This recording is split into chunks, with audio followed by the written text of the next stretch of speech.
Assalamualaikum warahmatullahi wabarakatuh. Waalaikumsalam warahmatullahi wabarakatuh. Halo Sobat Alfami, kembali lagi bersama kami di segmen spesial podcast Halal Bihalal.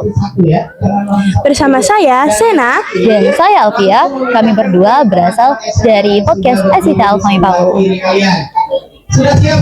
Hari ini kita bersama sosok yang sangat berpengaruh dalam perjalanan lembaga pendidikan kita semua tersita. Nah, langsung saja, inilah beliau yang sangat sering berkontribusi untuk Alfami, ialah Bapak Dr. Andes Haji Mahmud Yunus. Terima kasih Pak telah berkenan hadir.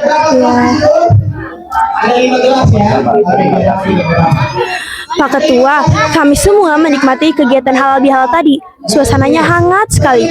Kalau menurut Bapak, apa makna halal bihalal bagi Yayasan Al-Fahmi? Masya Allah, halal bihalal itu bagian daripada rangkaian Ansiklus Ramadan. Ya. Jadi sebenarnya halal bihalal ini merupakan sebuah kelanjutan rangkaian acara Ansiklus Ramadan Yayasan Pendidikan Al-Fahmi, yang tujuannya adalah memperkuat silaturahim, memperkuat ukhuwah, yang nantinya memberikan efek yang kuat kepada keberlanjutan Yayasan Pendidikan Al-Fahmi menjadi solid dan menjadi harapan ke depan makin jaya bersama Allah Subhanahu wa Ta'ala melalui halal bihalal. Ya, insya Allah seperti itu. Amin. Luar biasa sekali ya Sobat Alfami makna dari acara halal bihalal ini. Dan Ustadz, kami ingin tahu juga apa harapan Ustadz untuk Yayasan Al-Fahmi ke depannya. Apalagi Yayasan Al-Fahmi kini sudah menginjak usia 2 dekade. Masya Allah. Harapan itu menjadi sebuah impian. Impian adalah cita-cita yang luhur setiap insan. Apalagi sebuah lembaga ingin mempunyai cita-cita, yaitu menjadi sebuah sekolah calon pemimpin peradaban. Itu adalah sebuah cita-cita yang besar yang harus dimiliki sebuah institusi yang harus mempunyai persepsi yang sama. Jadi persepsi yang sama itu mulai dari yayasan, sekolah, dan guru, bahkan anak-anak adalah menjadi generasi harapan, yaitu pemimpin peradaban. Luar biasa Pak. Lalu pesan Bapak untuk kami sebagai generasi-generasi muda Al-Fahmi. Masya Allah. Kesan daripada sebuah lembaga ini tentunya mempunyai harapan. Anak-anak santri Al-Fahmi adalah merupakan generasi berkelanjutan daripada orang tuanya. Jadi tidak hanya generasi biologis, karena anak-anak atau santri Al-Fahmi adalah nantinya menjadi generasi melanjutkan cita-cita orang tuanya dalam meneruskan cita-cita yang luhur untuk bangsa dan negara ini.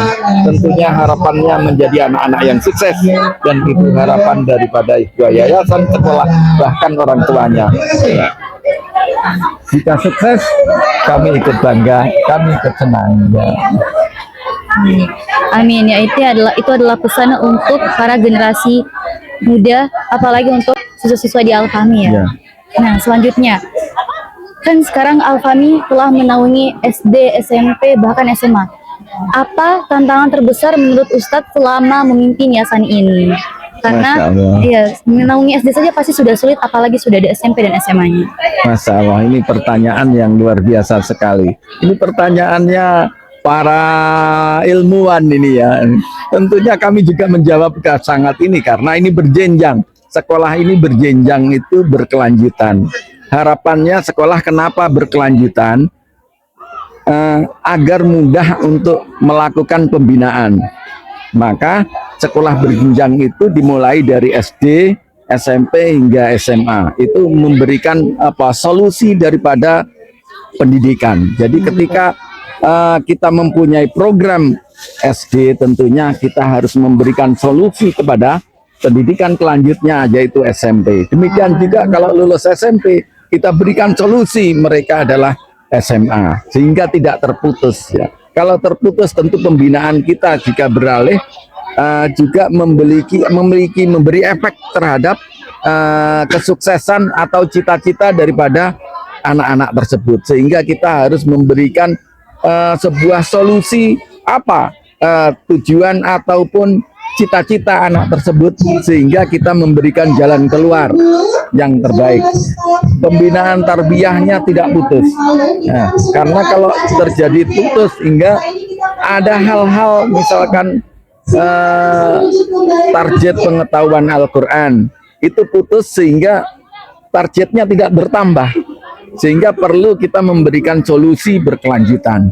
Demikian juga pendidikan karakter, maka jika berkelanjutan akan memberikan efek yang baik kepada cita-cita anak tersebut di kemudian hari ya. Saya kira itu yang terbaik. Bapak selalu menekankan tentang nilai adab dan kekeluargaan dalam yayasan. Boleh cerita sedikit Pak, kenapa Bapak selalu menekankan hal tersebut? Masya Allah, adab itu karakter ya, dan ini harus dijaga daripada setiap institusi pendidikan. Tidak hanya di Al-Fahmi saja, seharusnya semuanya itu. Karena adab itu harus didahulukan daripada ilmu. Itu yang dicontohkan Rasulullah SAW. Sehingga kita harus mengedepankan adab lebih dulu daripada ilmu. Dan itu sesuai dengan apa yang ada dalam Al-Quran maupun As-Sunnah. Masya Allah. Masya Allah. Jadi Yayasan Al-Fahmi benar-benar mengedepankan adab ya, dan ini sudah sesuai dengan ajaran Rasulullah dan Al-Quran. Ini baik sekali untuk kita ikuti. Dan kami juga ingin Ustadz bercerita, misalnya apakah selama memimpin yayasan, apakah ada satu momen yang benar-benar terkesan bahkan masih teringat sampai sekarang, misalnya momen mengharukan atau sedih atau apapun itu, boleh diceritakan sedikit. Masya Allah, ini ceritanya panjang sekali. Bahkan kalau dibuat dalam tulisan bisa jadi beberapa buku ya, karena usia yayasan ini kan sudah mencapai 20 tahun. Jadi setiap tahunnya itu ada risalah perjuangan yang sangat luar biasa. Yang paling mendasar adalah tentunya adalah masalah pendirian yayasan, bahkan sekolah ini masalah Risalatul Insan. Bagaimana kita menjadi sebuah bagian daripada sejarah Risalatul Insan ini, yaitu menjadi bagian daripada Khafilah fil ard, pemimpin di muka bumi. Ini jadian amanah yang besar dari Allah Subhanahu wa Ta'ala ya. Saya kira begitu ya Risalatul Insan ini. Jadi kalau di mungkin kendala maupun hal-hal yang memberikan sebuah cerita itu sangat banyak sekali ya. Mungkin kalau saya ceritakan sejak berdirinya hingga sekarang, ya itu bisa jadi sampai 2-3 buku tertulis itu, Masya Allah. Sepertinya untuk cerita ini harus ada video tersendiri karena sangat panjang ya. Karena sudah 2 dekade. Iya, 2 dekade. Sangat lama. Dan selanjutnya, menurut Bapak, sejauh mana peran orang tua dan guru dalam keberhasilan visi pendidikan Al-Fahmi? Masya Allah. Nah, saya merasa bangga dan merasa berterima kasih ya kepada masyarakat ya, khususnya orang tua yang telah menyekolahkan anaknya, memilih sekolah Al-Fahmi menjadi sekolah alternatif pilihan masyarakat. Tentunya ini menjadi sebuah amanah yang besar karena telah menitipkan kepada sekolah kami. Sekolah adalah bagian penyambung cita-cita daripada orang tuanya. Saya yakin setiap orang tua semuanya mempunyai doa yang sama ketika ada di rumah. Betul. Rabbana hablana min aswajina wa dzurriyyatina qurrata ayuni waj'alna lil muttaqina imama. Ingat, waj'alna lil muttaqina imama. Pemimpin bagi orang-orang yang beriman. Luar biasa. Ini sesuai dengan visi daripada sebuah yayasan ya. Visi tagline-nya adalah sekolahnya calon pemimpin peradaban. Jadi sudah include insya Allah gitu. Ya. Apa yang menjadi harapan orang tua dan visi sekolah. Masya Allah. Tadi kan Ustadz katakan ada orang tua yang mempercayai anaknya untuk disekolahkan di Al-Fahmi. Nah, selanjutnya kan tentu saja mereka diajar oleh para guru. Jadi apa pesan khusus dari Ustadz untuk para guru dan staf yayasan yang telah berjuang setiap hari hingga hari ini? Masya Allah. Nah, guru itu sebuah nur, cahaya ya, yang bisa memberikan efek yang baik kepada anak didiknya. Proyeknya adalah siswa. Jadi sebuah guru itu memang profesi yang luar biasa yang harus disyukuri. Karena sebaik-baik manusia adalah yang bermanfaat buat orang lain. Khairun nas anfa'uhum linnas.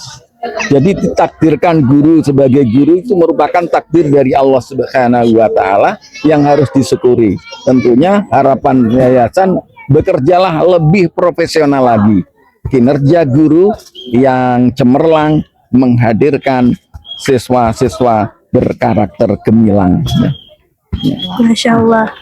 Dan terakhir Pak, boleh Bapak berbagi sedikit tentang visi besar pendidikan Al-Fahmi ke depan setelah 2 dekade berdiri? Visi ke depan ya. Nah, tentunya visi ke depan ini bagian daripada anggaran dasar dan anggaran rumah tangga Yayasan Pendidikan Al-Fahmi. Jadi visinya sangat besar sekali. Karena visi ini juga merupakan visi kebangsaan yang kebinekaan yang kita ambil dari dasar-dasar negara maupun undang-undang yang berlaku di negeri ini. Jadi tidak hanya kita membuat visi besar itu tidak hanya berdasarkan yayasan saja, tetapi yayasan harus mengambil sebuah dasar, yaitu undang-undang yang berlaku di negeri ini, yaitu Undang-Undang Dasar Negara Republik Indonesia, dan juga Undang-Undang Pendidikan, pasal 21 tentang pendidikan, bagaimana menciptakan sebuah siswa itu bertakwa kepada Allah Subhanahu wa taala. Ini sesuai dengan dasar negara ya. Sehingga kita menciptakan visi besar itu ada beberapa poin ya.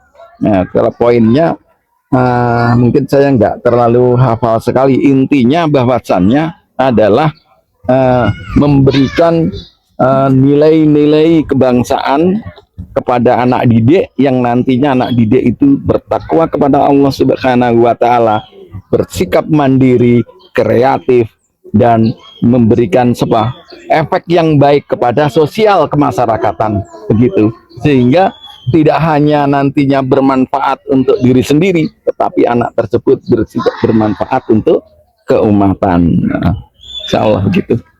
Masya Allah Sobat Al-Fahmi, sepertinya podcast kali ini benar-benar bagus karena kita langsung mengundang ketuanya dengan memberikan inspirasi, memberikan motivasi dan juga nasihat.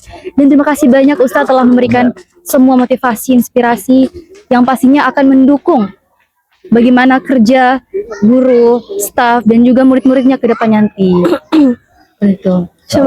Semoga pesan-pesan dan nasihat-nasihat tadi bisa kita tanamkan di dalam hati dan menjadi semangat baru untuk kita terus belajar ya. Kita tutup dengan pantun ya. Boleh. Oke, boleh. Ya. Dalam rangka halal bihalal, buah durian dibungkus pita, Cakep, duduk sendiri di tengah taman, cakep. jaga selalu perkataan kita, jangan sakiti perasaan teman. Yeay, Masya Allah. Ya. Baik, terima kasih atas pantunnya juga Ustadz. Ya. Mungkin sekian podcast kita kali ini. Sekali lagi terima kasih Ustadz, dan ya. Kita makan durian dulu. Oh, makan durian. Sampai jumpa di episode inspiratif berikutnya. Wassalamualaikum warahmatullahi wabarakatuh. Waalaikumsalam warahmatullahi wabarakatuh.